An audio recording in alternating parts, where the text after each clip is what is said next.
अलग अलग नाम और रूपों में इस पर्व को लोग मनाते हैं, इस उत्सव के साथ जुड़ते हैं। उत्सव भारत की सनातन धर्म की परंपरा में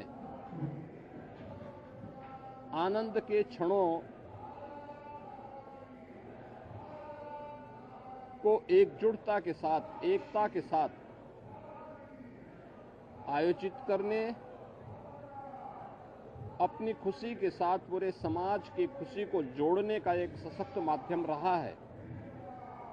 और उसी परंपरा के अनुरूप वहां की आवश्यकता, उस क्षेत्र विशेष की आवश्यकता के अनुरूप भारत की ऋषि परंपरा ने इन पर्वों और त्योहारों को वहां पर संयोजित किया। आज उसकी विराट रूप हम सबको देखने को मिलते हैं। पूरब में असम आदि में आप जाएंगे तो बिहू के रूप में, पंजाब की ओर जाएंगे तो लोहड़ी के रूप में,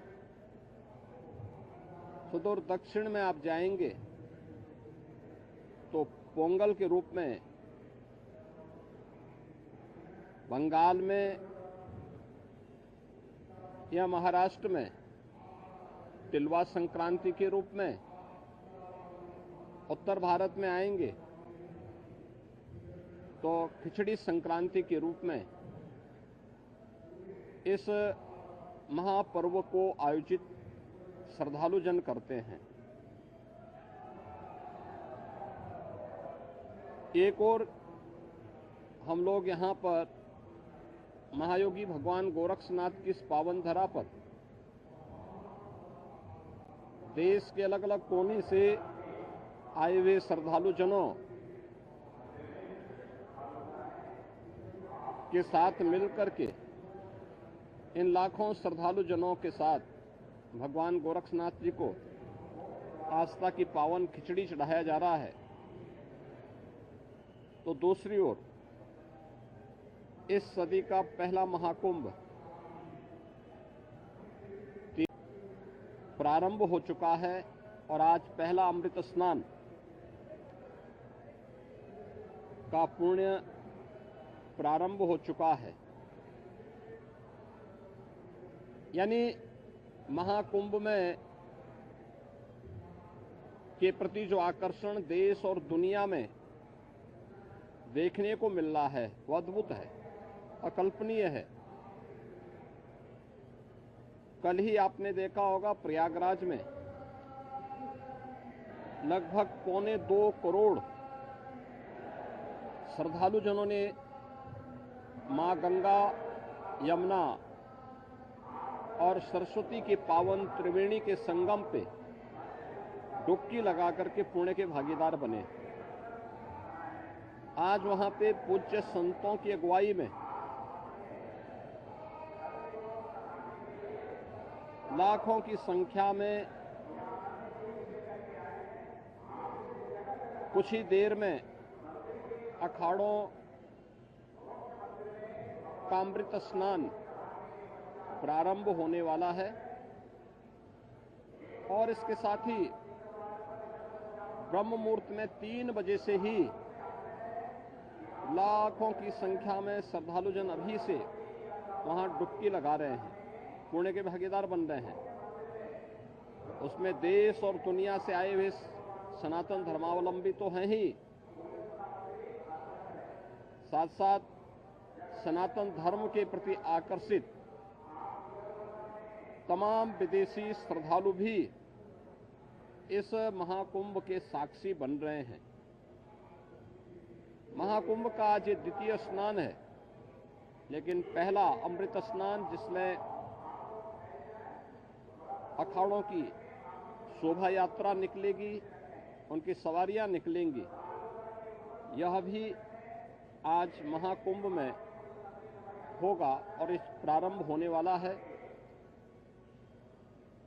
प्रदेश के अंदर अलग अलग स्थानों पर इस अवसर पर पवित्र नदियों में सरोवरों में स्नान, ध्यान, दान पुण्य का कार्यक्रम बड़े उत्साह से प्रारंभ हो चुका है। ये मेरा सौभाग्य है कि मुझे अभी यहाँ पर भगवान गोरक्षनाथ की इस पावन स्थली पर बाबा के श्री चरणों में पावन खिचड़ी को चढ़ाने का अवसर प्राप्त हुआ है। आज दिन भर लाखों की संख्या में प्रदेश भर से, देश भर से और नेपाल आदि देशों से भी आए हुए ये सभी लाखों श्रद्धालु बाबा को अपनी पावन खिचड़ी चढ़ाएंगे। आपने देखा होगा कहीं भी कोई समस्या नहीं, श्रद्धालुजन बड़ी श्रद्धा के साथ अपनी आस्था की खिचड़ी चढ़ा रहे हैं और बाबा के प्रति अपनी श्रद्धा को व्यक्त कर रहे हैं। इस अवसर पर मेरी पूरे प्रदेश वासियों से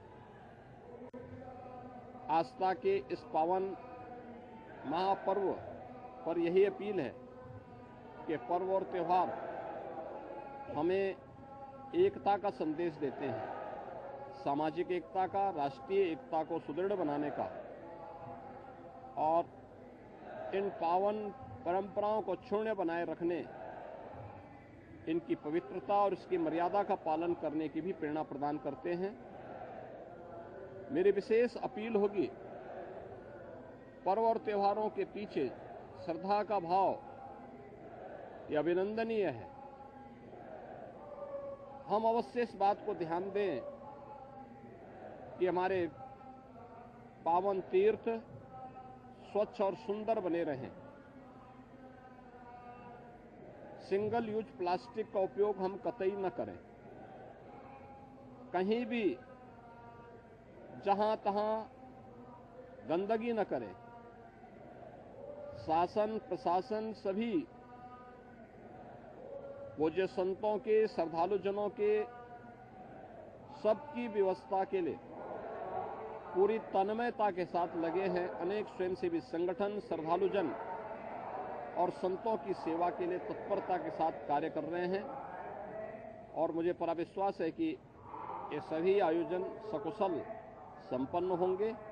मैं एक बार फिर से मकर संक्रांति की और महाकुंभ के प्रथम अमृत स्नान की मंगलमय शुभकामनाएं प्रयागराज में आए हुए पूज्य संतों को, कल्पवासियों को, श्रद्धालुजनों को और मकर संक्रांति की अपनी शुभकामनाएं सभी प्रदेशवासियों को भी इस अवसर पर देता हूं। बहुत बहुत धन्यवाद।